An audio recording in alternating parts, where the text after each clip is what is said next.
తాకట్టులో ఉన్న బంగారాన్ని విడిపించి ఆ రోజున్న మార్కెట్ ధర కట్టి మిగిలిన డబ్బును మీకు అందిస్తుంది కొమ్మూరి గోల్డ్. నమస్తే, వెల్కమ్ టు అవర్ ఛానల్. మీ అందరికీ ఒక వీడియో చూపిస్తాను. ఫస్ట్ ఈ వీడియో చూసిన తర్వాత మనం మాట్లాడుతాం. ఐ ప్లేట్ చూసారా? నేను మళ్ళీ ఒకసారి ప్లే చేస్తాను. సో మీరు నోటీస్ చేశారా లేదో చూడండి. ఎవరది? విక్రమ్ రావత్, భిక్షు యాదవ్ కొడుకు. ఈ వీడియో దాదాపుగా అందరి ముందుకి వచ్చే ఉంటుంది. సో అది ఎక్కడో నవ్వుతున్నటువంటి విజువల్ కాదు, అది వాళ్ళ డాడీ చనిపోయి, ఐ మీన్ భిక్షు యాదవ్ గారు చనిపోయి 2 రోజులు అవుతుంది. ఆ 2 రోజులు అంటే అందరూ వస్తూ వెళ్తూ ఉంటారు కదా, పలకరించి వెళ్తూ ఉంటారు. అలాంటి ఒక ప్లేస్లో వాళ్ళ నాన్న చనిపోయి 2 రోజులు కూడా కాలేదు, అంతే అనుకుంటా పగలబడి నవ్వుతున్నాడు అంటూ విచ్చలి విడిగా ట్రోల్స్ చేసేస్తూ ఉన్నారు. ఇప్పుడు ఈ వీడియో చూసిన తర్వాత మీకు కూడా అదే అనిపించవచ్చు, అసలు మనిషేనా, తండ్రి మీద కాస్తంత కూడా ప్రేమ లేదు, అది లేదు, ఇది లేదు అంటూ కూడా మన ఇష్టం వచ్చినట్టు మాట్లాడేస్తాం. ఫస్ట్ ఆఫ్ ఆల్ దీని గురించి మాట్లాడుకోవాలి అంటే, విక్రాంత్కి ఏజ్ ఎంత ఉంటుంది అనుకుంటున్నారు మీరు? ఓ 30, ఓ 35, లేదు అని అంటే ఒక 25, అంటే ఏజ్ని బట్టి కొన్ని డిసైడ్ చేస్తూ ఉంటారు కదా. బట్ ఏదేమైనప్పటికీ ఆయన ఏజ్ దాదాపుగా 25 బిలోనే ఉంటుంది. అండ్ ఇంకొకటి, తనకి పెరిగినటువంటి విధానంలో దేన్ని కూడా అంతగా ఎక్కువగా సెన్సిటివ్గా తీసుకోలేనటువంటి వాళ్ళు కూడా ఉంటారు. అంటే సెన్సిటివ్ ఇన్ ద సెన్స్ అంటే ఎమోషన్గా తీసుకునే వాళ్ళు ఉంటారు. అయినప్పటికీ వాళ్ళ నాన్న చనిపోయి దాదాపుగా 2 రోజుల నుంచి బాధపడుతున్న వాళ్ళు ఇక ఎవరిని చూసి కూడా స్మైల్ ఇవ్వద్దు, ఇక ఎవరిని చూసి నవ్వద్దు. ఇక నవ్వుతే ఇక నాన్న మీద ప్రేమ లేదు, ఆయన అసలు ఏం మనిషి, ఏం కొడుకు, ఇలాంటి కొడుకున భిక్షు యాదవ్ కన్నది. కనీసం వాళ్ళ నాన్న చనిపోయినాక ఇంత కాస్తంత ప్రేమ కూడా లేదు. ఇక మన చేతిలో మీడియా ఉంది, మన చేతిలో రాసుకునే రాతలు ఉన్నాయని చెప్పి ఏది పడితే అది రాసేస్తారా? ట్రోల్ చేయడానికి కూడా ఒక విధానం ఉంటుంది. మరి మీడియాలో ఉన్నప్పుడు మీకు ట్రోలింగ్ అనేటువంటి ఒకటి ఉన్నప్పుడు మీమ్స్ వేసుకోవడానికి మీకేం దొరకట్లేదా? ఇంకా ఇప్పుడు చూడండి.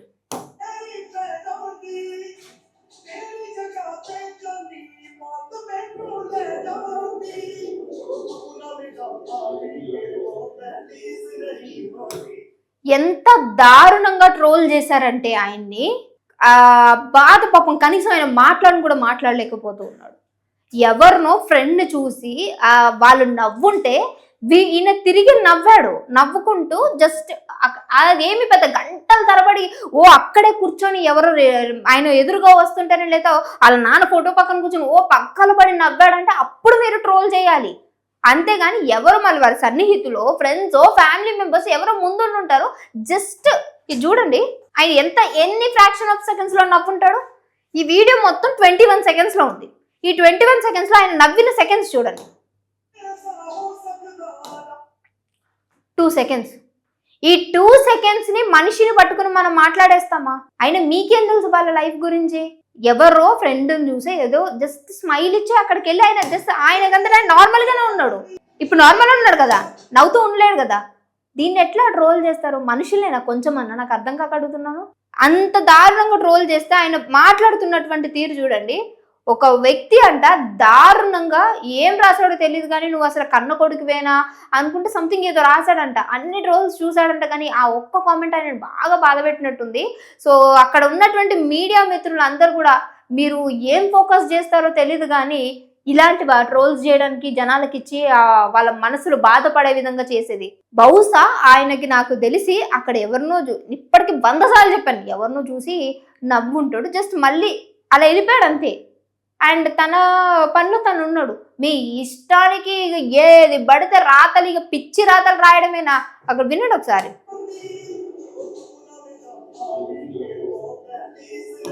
వాళ్ళ మదరు పాపం కన్సర్న్ చేయడానికి ట్రై చేస్తుంది, కంట్రోల్ చేసుకోమంటూ ఉందా వాళ్ళ మదరు. బాబు, ఐ మీన్ బాబు అని అంటే వాళ్ళకి బాబే కదా ఆయన. కానీ నాకు అర్థం కాగడుతున్నాను, ఇంకా మనకి చేతిలో రాతలు రాసుకోవచ్చు అని ఏది పడితే అది రాసుకోవడం అనేది సరైన తీరు కాదు. అది ఎవరిదైనా సరే, నేను ఒక మీడియానే, ఇప్పుడు నేను ఒక మీడియా తరపు నుంచి మీతో మాట్లాడుతూ ఉన్నాను. ఏదేమైనప్పటికీ ఓ వ్యక్తిని లేదంటే ఒక ఎంటైర్ ఫ్యామిలీని జడ్జ్ చేస్తున్నామంటే అది వాళ్ళకి ఏ విధంగా ఎఫెక్ట్ అవుతుంది అనేది చూసుకోవాలి. దేనికి అనేది డెఫినెట్గా తెలిసి ఉండాలి. సెన్స్ లేనోడు, ఇంత సెన్స్ లేకుండా ఉన్నాడు, ఎట్లా అలా తండ్రి చనిపోతే నవ్విండు, ఎందుకు నవ్విడు మీరు చూసిర్రా? ఆడుండి లేదా అక్కడ ఉన్నటువంటి వ్యక్తులు మీకు ఏమైనా చెప్పిర్రా? వాళ్ళ నాన్న చనిపోయినందుకు అమ్మయ్య బాగా అయింది, ఇక వీడి విడగడయింది అన్న బిడ్డ మీతో ఎవరైనా చెప్పిర్రా? ఏం మీమర్స్ అవి? మీకు మీమ్స్ అనేది ఒకటి ఉంది, ట్రోల్ చేయొచ్చు అని చెప్పేసి దేని పడుతుందని ట్రోల్ చేస్తారా? పద్ధతి పాడు ఉండక్కర్లేదా దేని ట్రోల్ చేస్తున్నాం అనడానికి? ఎస్పెషల్లీ ట్రోలర్స్కే చెప్తుంది ఇది. మనం ట్రోల్ చేస్తున్నామంటే అందులో నిజం ఎంత ఉంది, అబద్ధం ఎంత ఉందని తెలుసుకుని దాన్ని బట్టి ట్రోల్ చేయండి. అంతే తప్ప నుంచి దేని పడితే దాన్ని ట్రోల్ చేయడానికి it is not at all correct.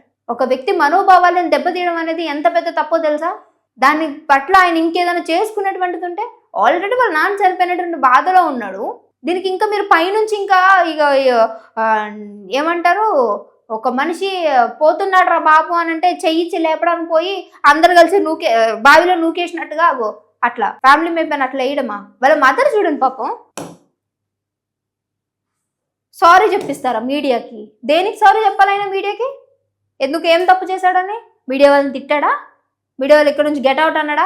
ఎందుకు వచ్చిర్రని అడిగిండా? దేనికి సారీ చెప్పాలైనా మీడియా వాళ్ళకి? ఇది ఇట్లున్నది ఈ ట్రోలర్స్ పని. ఎంత దారుణంగా ఉందంటే ఒకళ్ళ మనోభావాలని దెబ్బతీసేయచ్చు, వాళ్ళ సెన్సిటివిటీని దెబ్బతీయచ్చు, మీ ఇష్టానికి మీరు మాట్లాడొచ్చు. మీకు మాత్రం ఏముండవు, ఏ రైట్స్ అంటే ఎలాంటి వ్యక్తుల గురించి ఇది రాయాలా అది రాయాలా అనేటువంటి మనకుండవు. వీళ్ళకి మాత్రం ఉండాలి. ఎందుకు? వాళ్ళ ఒక సెలబ్రిటీకి సంబంధించినటువంటి ఫ్యామిలీ కాబట్టి ఇది చేయాలి. ఫస్ట్ ఆఫ్ ఆల్ అక్కడ ఏం జరుగుతుంది ఏంటి అని చూసుకొని మీమర్స్ బాబు జరా ఎవరి గురించి ఎలాంటి వాళ్ళ గురించి రాస్తున్నాము, ఏం ట్రోల్ చేస్తున్నాము అనేది ఇట్స్ మినిమం కామన్ సెన్స్. అది లేకపోతే ఇంకొకరు మన వల్ల బాధపడేటువంటి పరిస్థితి తీసుకురాకూడదు. ఆల్రెడీ చచ్చు బ్రతుకుతున్నట్టు వాళ్ళని ఇంకా సావండ్రా బాబు అని అంటూ తీసుకెళ్ళి గన్నె ట్రైల్ చేశారు ఆ ట్రోల్స్ అని. దాన్ని నేను మాట్లాడిన దాంట్లో ఎంతమందికి తప్పు అనిపించింది, ఎంతమంది కరెక్ట్ అనిపించింది నాకు తెలీదు. కానీ నాకు తెలిసినంత వరకు ఒక్క సైడే చూసి మాట్లాడకూడదు, జడ్జ్ చేయకూడదు. అర్థమవుతుందా? ఆ ఎదుటి వ్యక్తి నిజంగానే ఎవరినైతే చూసినప్పుడో ఆయన ఎవరు ఏంటి అని తెలుసుకుని అక్కడ ఉన్న పర్సన్ ఏంటి, అసలు ఏ సందర్భంలో అలా స్మైల్ ఇచ్చి వెళ్ళాల్సి వచ్చింది అనేది తెలుసుకున్న తర్వాత రాయండి. మీకు అది గనక తెలిసుంటే, ఆ గట్స్ ఉంటే ఆ 2 వీడియోస్ని పెట్టి అప్పుడు ట్రోల్ చేయండి. అంతవరకు ఇలాంటి ట్రోలింగ్లు చేయడం సరైనది కాదు. అది మీ వరకు వస్తే అర్థమవుతుంది. మరి మీకేమనిపిస్తుంది? మీకు చూసారు కదా. మీరు నన్ను జడ్జ్ చేయాలంటే దెన్ కామెంట్లోకి రండి, జడ్జ్ చేయండి. నువ్వు చేసింది కరెక్ట్ కాదు, అక్కడ ఆయన ఎందుకు నవ్వాడు, ఆ నాన్న చనిపోయినందుకే నవ్వాడు అని అంటారా? లేదంటే ఎస్ నువ్వు అన్నది కూడా కరెక్ట్ అయి ఉండొచ్చు, అక్కడ ఏం జరిగిందో తెలియదు కదా, ఇలాంటి ట్రోల్ చేయకూడదు అంటారా? డెఫినెట్గా కామెంట్ చేయడం మాత్రం మర్చిపోకండి.